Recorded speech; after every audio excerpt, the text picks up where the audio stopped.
Los quiero saludar a todos, quiero agradecer también la oportunidad de poder estar en torno a este tema que nos reúne hoy día, que es el cuento, la narración de cuentos, de poesía, la narración de la palabra, que creo que es una instancia muy, muy útil para el trabajo que ustedes pueden hacer como en el acompañamiento espiritual.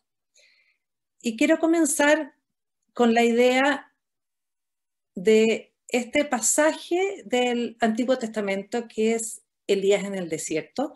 Pensar que él vivía en una época en que la reina Jezabel había mandado a matar a todos los profetas de Yahvé. También existían los profetas del dios Baal, que era un dios mundano. Y bueno, Elías se siente totalmente en crisis, en estado de desolación, se sabe perseguido, huye al desierto y le pide a Dios que lo deje morir.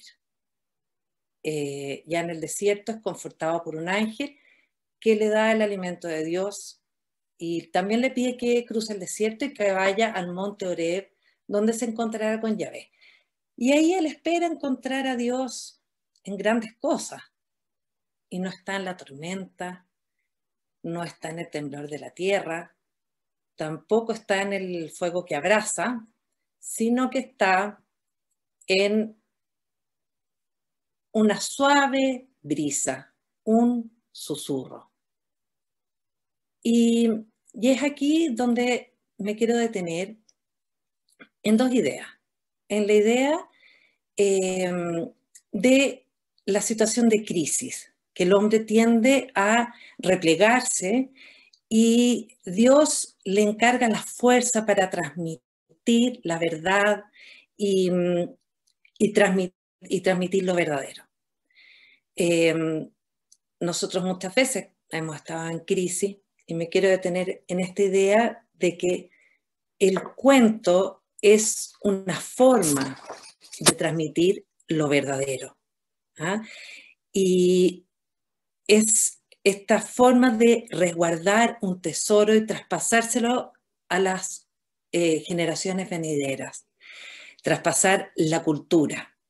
Y porque la narración ha sido importante en muchos momentos de la humanidad y ha servido para que los humanos tengan la capacidad para vincularse y navegar a través de la evolución. Pero todos somos narradores. Todos, el ser humano es narrador, es contador de historias y nosotros podemos transmitir nuestras raíces, nuestra cultura, la esencia de nuestro pueblo a nuestros descendientes. Esa es una idea que yo quería trabajar con este pasaje del Antiguo Testamento y también la idea de esta brisa suave, un susurro. Dios se muestra así a Elías, no en grandes cosas, grandes aspavientos, sino que en una brisa suave. Y el cuento puede también aparecer como un susurro para otra persona. Quizás nadie te va a ver que cuentas un cuento, solamente la persona que lo escucha. Incluso puedes a veces no ser bien recibido. Es un acto totalmente gratuito que se entrega a otra persona. Suave, silencioso, gratuito. Y aquí me quiero detener en la idea de que este regalo que es como un susurro al cuento, ¿a qué es lo que llamamos cuento? Pueden haber muchas definiciones de cuento. Yo me quedo con una que leí de una narradora española que se llama Estrella Ortiz en el libro Contar con los cuentos, que dice: los cuentos son relatos cortos de ficción con una unidad en sí mismo que se presentan como una sucesión de acciones con un principio, un desarrollo y un fin. Son la historia de una transformación. Nadie vuelve a ser el mismo después de vivir los sucesos que se relatan. Este sencillo relato, que a la vez es muy completo, llega al corazón de las personas. Al contar el cuento, nosotros traspasamos un tesoro y acompañamos a las personas a abrir el corazón para transmitir la verdad, el bien y la belleza, que tiene una historia. También los cuentos almacenan sueños y soñar es vital para vivir, para, para tener esperanza, porque la lectura también de los cuentos ayudan a curar el dolor del alma. Construye puentes, puentes que para el ser humano son fáciles de recorrer. Y estos puentes producen un encuentro que toca el corazón del ser humano. Y la instancia que tienen ustedes como acompañadores espirituales de enfermos es fantástica. Es fantástica. Yo me encantaría motivarles lo mejor posible a que ocupen esto, porque para contar un cuento hay que tener tres cosas que ustedes podrían tener fácilmente. Un cuento, una buena historia, ya elegida especialmente, alguien quien la cuente, que esté dispuesto a contarla, y alguien que esté dispuesto a escucharla. Así de simple.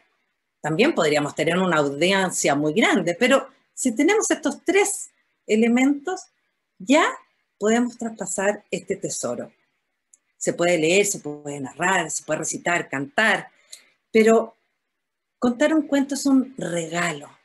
Es un regalo que alguien piensa especialmente en la persona que lo va a recibir. Lo prepara pensando en la situación que vive. Un regalo que uno no va a recibir nada a cambio, uno no espera nada a cambio, solamente deleitar y acompañar a la otra persona o a un grupo de personas. Entonces, ¿qué mejor que tener un cuento el día de hoy, elegido especialmente para ustedes?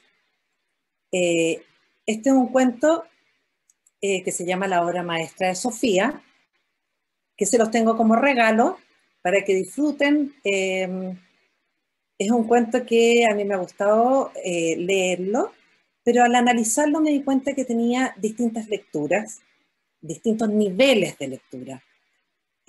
Según la persona que lo escucha, pueden escuchar los niños y se quedan con ciertas cosas y un enfermo se quedará con otras, o una persona como ustedes que hacen acompañamiento espiritual también tengan otro nivel de lectura.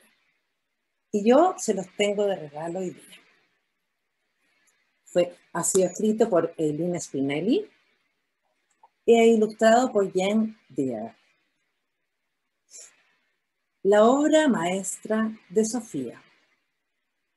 Sofía no era una araña cualquiera. Sofía era una artista. Tejía las telas de araña más maravillosas que nada jamás hubiera visto. Sus compañeras decían que ella era fantástica y su mamá estaba francamente orgullosa. Todos estaban seguros que algún día Sofía tejería una obra maestra. Cuando Sofía se hizo mayor, decidió irse a vivir su vida y se mudó a la pensión Beckman. Lo primero que hizo fue explorar el lugar. ¡Ja! Paredes sucias, ¡ja! Alfombras descoloridas, a ver, ¡ja! ¡Ja! Ventanas polvorientas. El lugar necesitaba urgentemente de las artes de Sofía. Y la arañita puso manos a la obra. Para empezar, decidió tejer unas cortinas para el salón. Día tras día, Sofía cosía con gran rapidez, mezclando el hilo dorado de los rayos del sol con la seda que ella también fabricaba. Hasta que un día, ¡ay, no quiero más arañas en mi salón!, gritó la dueña de la pensión al descubrir a la pequeña araña e intentó aplastarla con el trapo del polvo. Sofía, viendo que no era bien recibida, se escabulló escaleras arriba y se escondió en el armario de un viejo marino, capitán de barco, que vivía en la pensión. Una vez se instaló, echó una ojeada a su alrededor y se dio cuenta que dentro del armario todo era gris. Las camisas, grises. Los pantalones, grises. Hasta los chalecos eran grises. Todo era de color gris. ¡Ay, el capitán necesita un traje nuevo!, decidió Sofía. Algo llamativo, algo color azul. Sí, tan azul como el cielo. Y empezó a tejer, hasta que un buen día el capitán la vio y chilló. ¡Ay, una araña! Y se encaramó de un salto en la ventana y salió por el tejadillo. Sofía no quería que nadie se cayera por su culpa, así que silenciosamente se deslizó por el pasillo y se coló en la zapatilla de la cocinera. Las zapatillas de la cocinera estaban sucias, remendadas. Les tejeré unas nuevas, se dijo Sofía, a pesar de que empezaba a estar cansada de tanto grito y tanto ajetreo. Y justo cuando iba a acurrucarse para descansar, notó que una sacudida la tiró al suelo. ¡Hay un terremoto! No, era la cocinera. ¡Guau!, dijo la mujer frunciendo el ceño. ¡Ah, qué araña más asquerosa! Lo había conseguido. Esta vez, Sofía se sintió francamente dolida. Con gran dignidad, caminó por la moqueta y se escurrió bajo el quicio de la puerta. Luego subió por las escaleras hasta el tercer piso, en aquel que vivía una joven muchacha. Sofía, agotada, se escondió en su cesta de labor y se quedó dormida. A estas alturas de la historia, habían pasado el equivalente a muchos años en la vida de una araña, y cuando Sofía se despertó, era ya una respetable anciana. No tenía fuerzas más que para tejer cosas pequeñas como la funda de flores de su almohada o 8 calcetines largos de colores para cada una de sus patas. Sofía tejía, pero sobre todo ahora Sofía dormía. Un día la muchacha la descubrió. ¡Ay, no, no!, suspiró la arenita tapándose los oídos y a punto de llorar. Ya no tenía fuerzas para emprender más viajes. Pero la joven no golpeó a Sofía con el paño del polvo, ni se escapó chillando por la ventana. Tampoco la insultó. Simplemente le sonrió. Y con mucho cuidado, para no molestarla, sacó de la cesta una madeja de lana y un par de palillos. Sofía pasaba los días mirándola tejer y tejer. ¡Eh! ¡Son botitas!, exclamó la araña cuando por fin la labor estuvo terminada. O sea, que la joven iba a tener un bebé. Cuando terminó las botitas, la muchacha tejió una chaquetita, pero cuando la terminó, no pudo seguir tejiendo porque se le había terminado la lana y no tenía dinero para comprar más. Y ella, que quería una manta para su bebé. ¡Ay, no te preocupes!, dijo la dueña de la pensión. Hay una vieja manta ya en el armario, una manta color marrón en el armario del pasillo. Puedes usarla. Sofía había visto esa manta. Era fea, muy áspera. No servía para un bebé. Entonces Sofía decidió que tendría que tejer la mantita ella misma. En sus buenos tiempos aquello no hubiera supuesto ningún problema, pero ahora estaba muy débil y muy viejecita, y el bebé podía llegar en cualquier momento. ¿Terminaría la manta a tiempo? Sofía salió de la cesta de costura y se encaramó por el alféizar de la ventana. Los rayos de la luna invadían la habitación. ¡Ah, perfecto!, pensó. Los utilizaré como hilos plateados para hacer la manta. ¡Ah! Y también cogeré un poco de rayos de luz de las estrellas. Sofía empezó, y a medida que tejía, se le iban ocurriendo cosas nuevas para añadir a la hermosa tela. Ramitas de pino, reflejos de noche, copos de nieve, retazos de canciones de cuna. Sofía tejía y tejía, sin pestañear, sin comer, sin dormir. Jamás había estado tan cansada, pero a la vez nunca se había sentido tan ilusionada. Y seguía y seguía. Estaba dando las últimas puntadas cuando oyó un "uah, uah", el recién nacido. Oyó el llanto del recién nacido y entonces fue allí, en su última esquinita, aquella esquinita de la manta, la última donde Sofía entretejió su propio corazón. Aquella noche, cuando la joven madre fue a tapar a su hijito con la vieja manta, algo en la ventana llamó su atención. Era una manta tan suave, tan hermosa, que parecía tejida para un príncipe. Y la muchacha supo enseguida que aquella no era una manta cualquiera.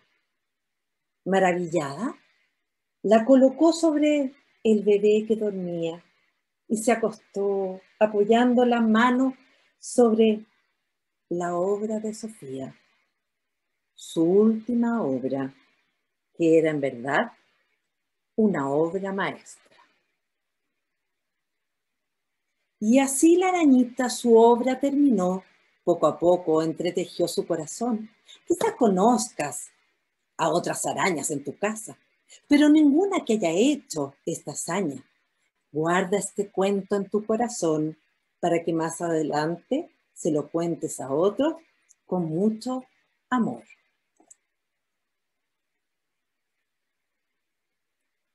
Bueno, espero que les haya gustado este regalo y darse cuenta que la obra que hacen ustedes parece la obra maestra de Sofía. Realmente es entregar este amor incondicional, no importa si la gente a veces no te recibe o nadie te vea, pero sí va a haber alguien en que vas a ayudarla y vas a traspasar su corazón a través de una historia, de un cuento, de algo sencillo, pero que tiene toda la fuerza de una historia y de un mensaje que quiere traspasar generaciones. La escritora de este cuento basó esta historia en una historia personal. Ella había vivido cuando joven en una pensión y ahí había nacido un bebé y no habían tenido una manta para abrigarlo. Y ella, como redención, quiso escribir este cuento. Quiero seguir mi presentación con el folclore. Y escribo la alegría de encontrarse, porque el folclore no solamente son canciones folclóricas chilenas, como nosotros pensamos, sino que también es la cultura y la tradición de un pueblo que se mantiene por generación en generación y que son propias del saber popular. Es una tradición oral que se traspasa y que se mantiene y son la esencia del pueblo. Folclore es una palabra inglesa que proviene de las raíces folk, significa pueblo, y lore, que significa conocimiento.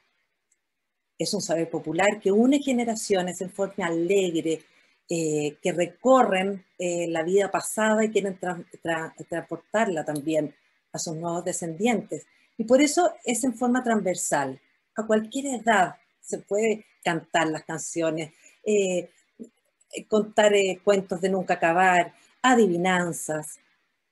También a una forma transversal que vive un pueblo en toda clase social también.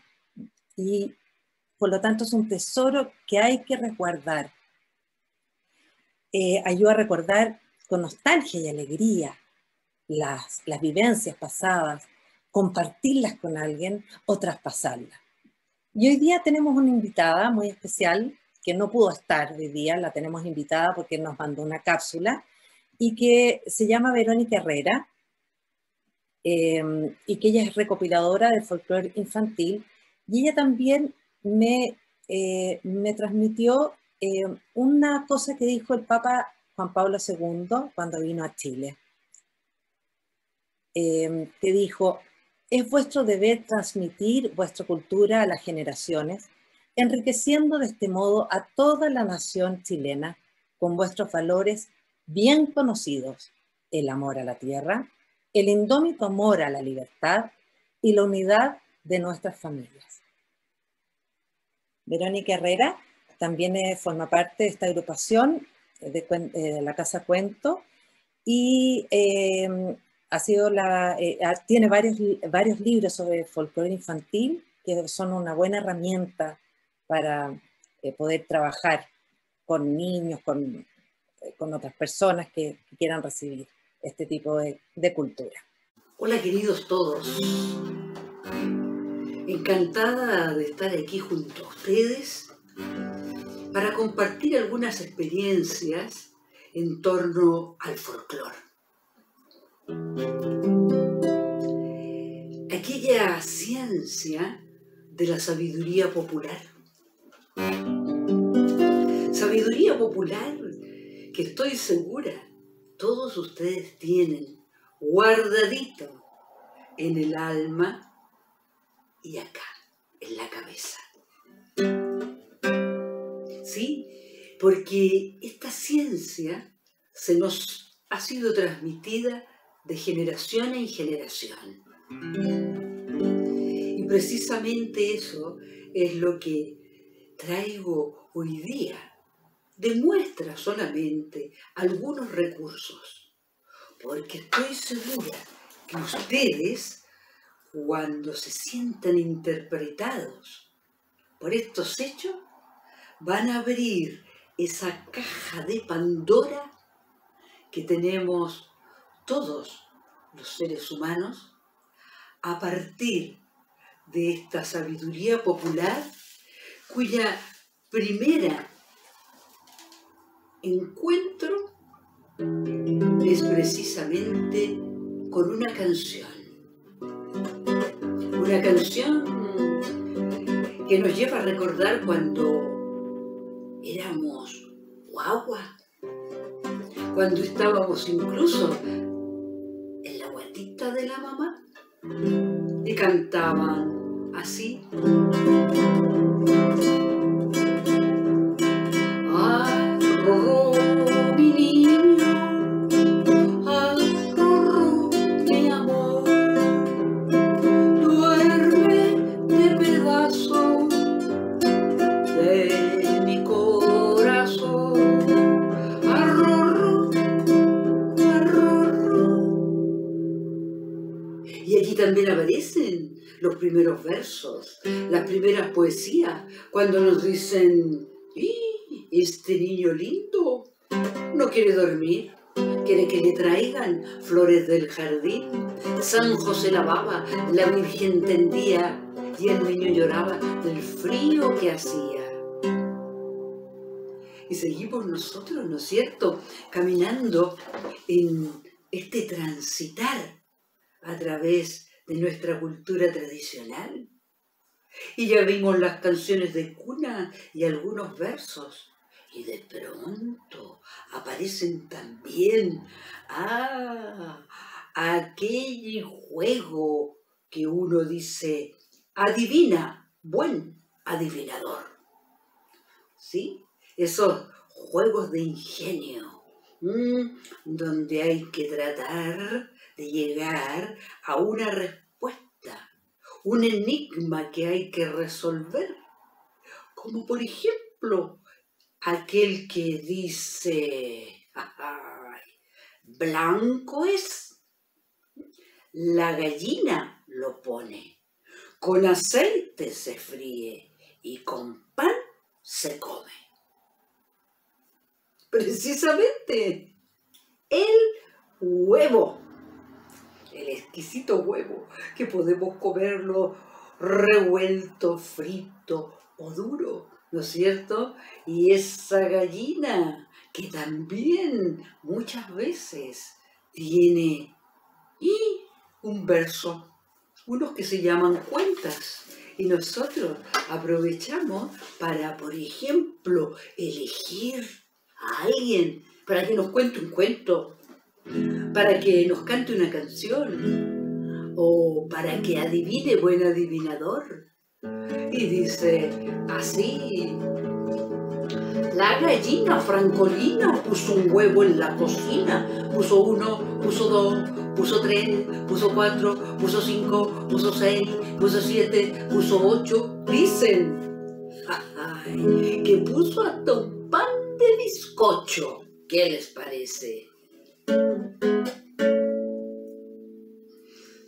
Pero también, además de las cuentas, seguramente ustedes se van a recordar, a propósito de estos juegos verbales, entretenidos, didácticos, que nos ayudan a la memoria, al lenguaje, a divertirnos de manera didáctica y lúdica. Seguramente se acordarán de algún trabalengua,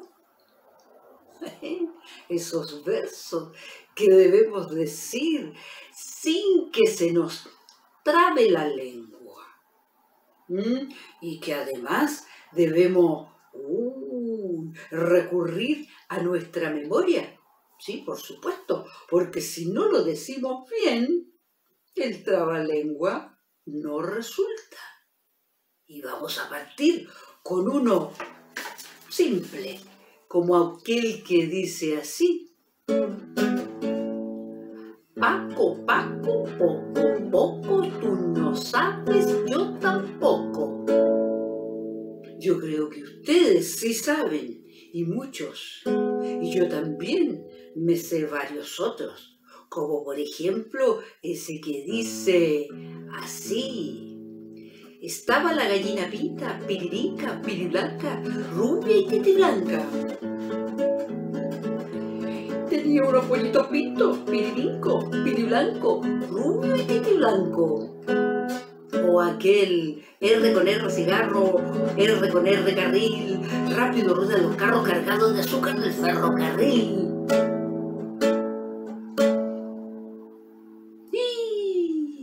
Y a propósito del ferrocarril, me acuerdo de esos tiempos. A mí me encantaba andar en tren. Me fascinaba ir al sur en tren. Nos subíamos en la estación Mapocho y partíamos a veces a Viña del Mar y a Valparaíso en tren. Y otras veces nos subíamos en la estación central y partíamos al sur y llegábamos en esos trenes en que estábamos toda la noche, incluso había algunos con dormitorio, y allí llegábamos, por ejemplo, hasta Puerto Montt. Y a propósito de eso, me recordé de algunas canciones que dicen relación con los trenes y que estoy segurísima que ustedes se deben de acordar de esta y de muchas más, como esa que dice así: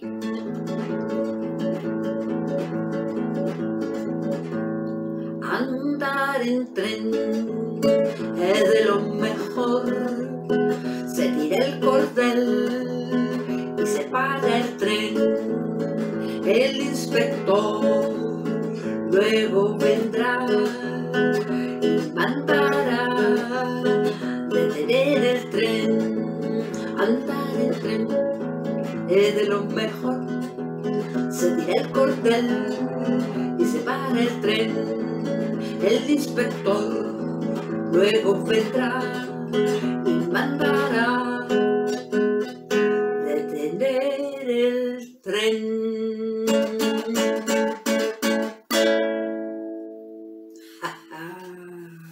Claro, y seguramente que cuando hablamos de canciones nos vamos a recordar de muchísimas canciones, porque para todo hay una canción tradicional, ¿no es cierto? Si hablamos de flores, si hablamos de colores, si hablamos de animales, todo tiene una canción. Basta que ustedes echen a andar la imaginación, ¿ah?, y la memoria para que comiencen a aparecer todos estos hechos que son de sabiduría.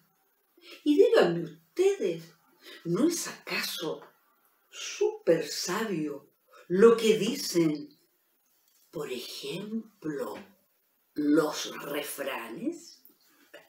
Claro, los refranes que hay por miles de millones y que los tenemos aquí.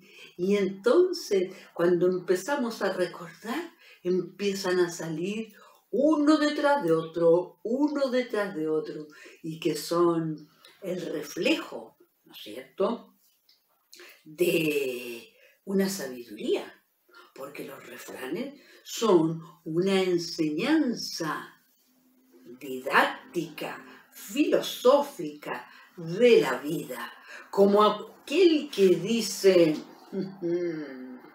de tal palo, precisamente tal astilla, o aquel que dice, no todo lo que brilla es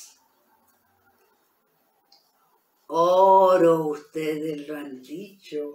O aquel que también dice, por ejemplo, agua que no has de beber,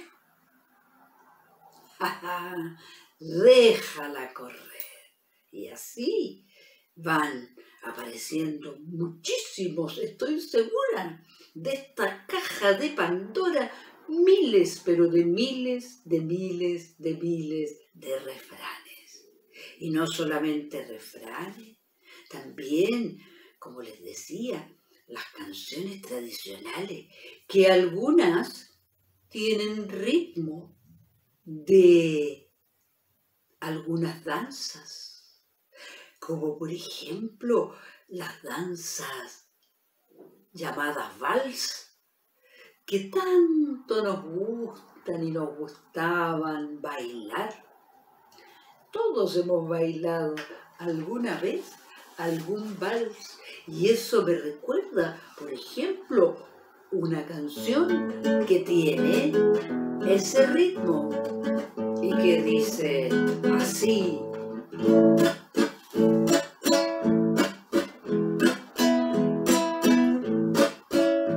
Se va la lancha, se va con el pescador, y en esa lancha que cruza el mar, se va, mi amor.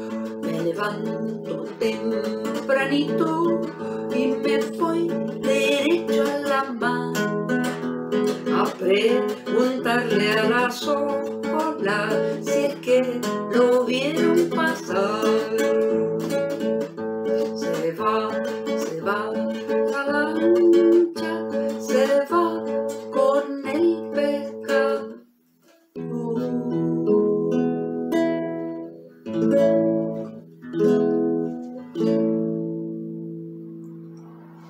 Y bien, mis queridos y queridas, yo no quiero irme sin antes despedirme con un cuento de nunca acabar, que son precisamente esos cuentos que ponen a prueba nuestra memoria, sí, y nuestra paciencia, claro, porque se repiten y se repiten hasta que ya la audiencia no quiere escucharlos más.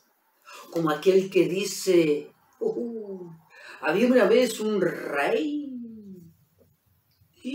que tenía 2 hijos. Uno se llamaba Pancho y el otro se llamaba Francisco. Uno era más grande y uno era más chico. Y el rey cuando se levantaba con sus 2 hijos. Uno se llamaba Pancho y el otro se llamaba Francisco. Y después de levantarse el rey, ¿saben lo que hacía? Se tomaba una taza de leche al pie de la vaca.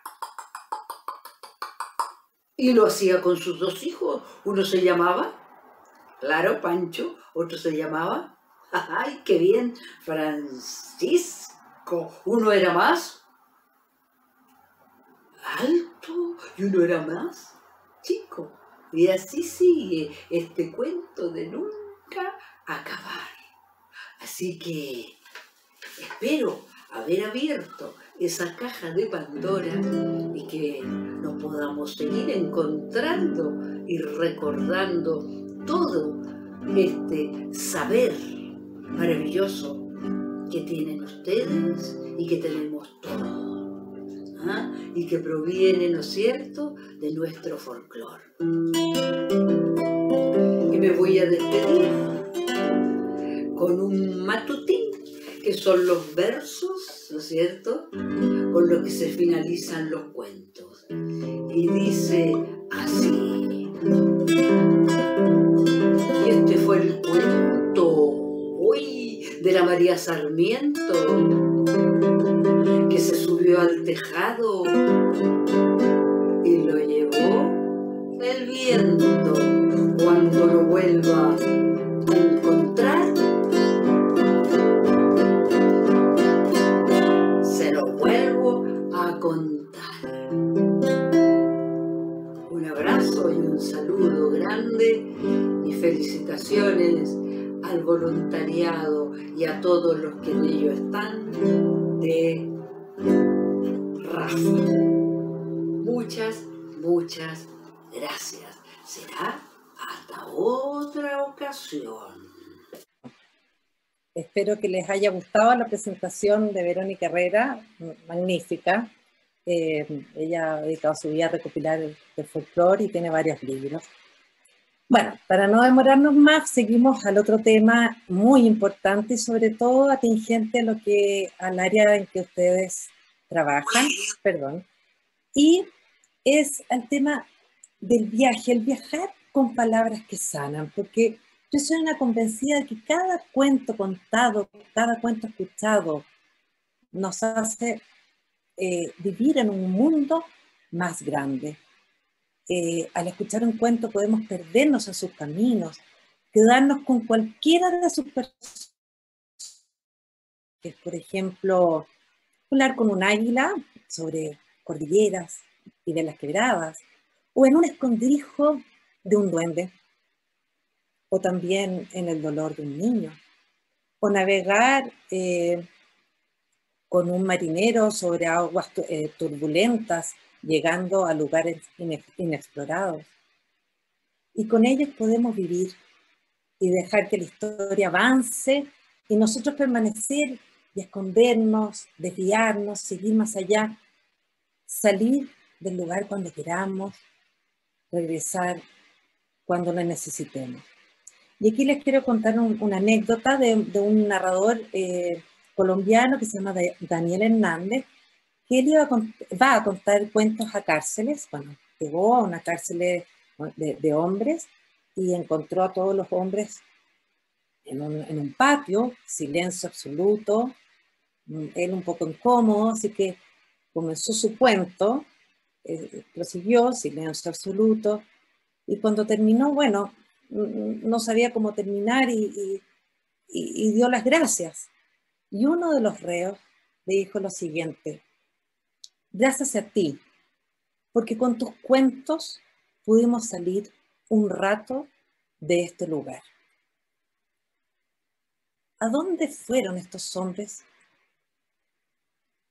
¿Dónde estaban mientras se contaba el cuento?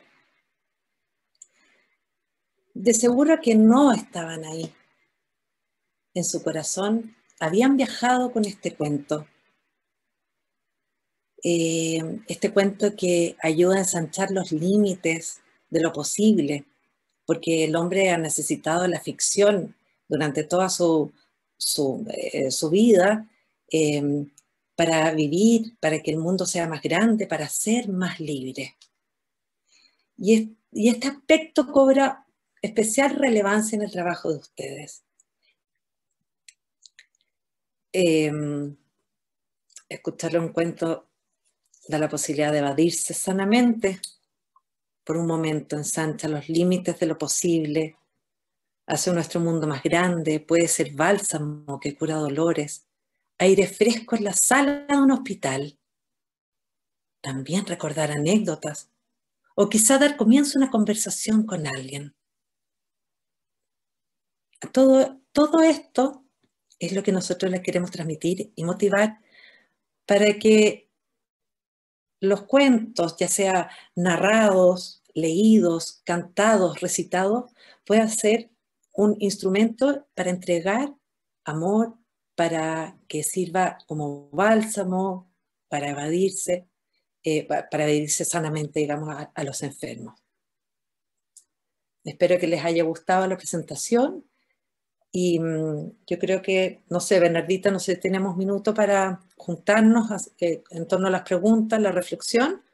Reflexiones en torno a este tema. ¿Qué experiencias has tenido en tu vida con los cuentos, el folclore, poesía, la narración? ¿Qué sentiste o qué provocó en ti los cuentos que escuchaste hoy? ¿Crees que puedes implementar la narración de cuentos en acompañamiento de enfermos? ¿Y por qué? ¿Cuáles podrían ser las dificultades para poder llevar esto a cabo? Bien. Me parece que hay unas manos levantadas, Bernie. No sé si quieres dirigir eso. Sí. A ver, no estoy viendo las manos. ¿Tú la ves?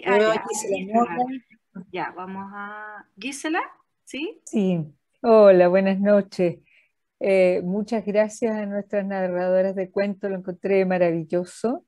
Me pareció una muy, muy linda idea. Solo quería preguntarle a la Berni si hay cuentos especiales que evoquen emociones especiales que uno pudiera tener, como algún listado de cuentos, algo que evoquen emociones especialmente gratificantes para enfermos. Y muchas gracias. Gisela, por supuesto que hay muchos, habría que investigar, pero recordemos que los cuentos muchas veces como que provocan o desarrollan en el que escucha distintos tipos de sentimientos. Uno piensa de repente como enfocar y dirigir un cuento porque dice de la amistad, porque habla de la amistad, pero quizás otro cuento que subliminalmente tiene algún tema de la amistad sirve mucho más, ¿ya? Pero nuestra idea, si es que alguien se interesa de seguir ahondando en este tema para ocuparlo en su acompañamiento a los enfermos, sería también ayudarlas a encontrar, o no sé, entre todas armar como un banco de buenos cuentos que resulten, etc. Le pedí a la hermana Patricia que hiciera la oración de cierre y por ahí vi que se incorporó también el padre Basil Darker. Hola, padre. ¿Qué tal? Vamos entonces Bien, al cierre de este curso. Da gracias al Señor porque Él cada día nos renueva en el llamado a servirlo en la persona de los enfermos y Él nos acompaña, nos prepara y nos envía. Entonces, junto con María en esta noche, hacer un himno de alabanza al Señor por todos sus dones y también nos queremos unir a toda la iglesia que ya desde hoy celebramos la solemnidad de San Pedro y San Pablo, estos dos grandes apóstoles de la Buena Nueva que con su vida testimoniaron la resurrección de Cristo. Y entonces les invito a unirse conmigo en el rezo del Magnificat. Voy a leer las dos primeras estrofas. Proclama mi alma la grandeza del Señor. Se alegra mi espíritu en Dios, mi Salvador, porque ha mirado la humillación de su esclava. Desde ahora me felicitarán todas las generaciones, porque el poderoso ha hecho obras grandes por mí. Su nombre es santo y su misericordia llega a sus fieles de generación en generación. Que María Santísima nos acompañe en nuestra misión. También bendiga la obra de Fundación Rafa, todas aquellas personas que la animan.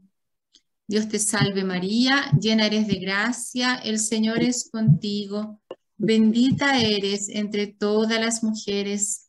Bendito es el fruto de tu vientre, Jesús. Santa María, Madre de Dios, ruega por nosotros pecadores, ahora y en la hora de nuestra muerte. Amén.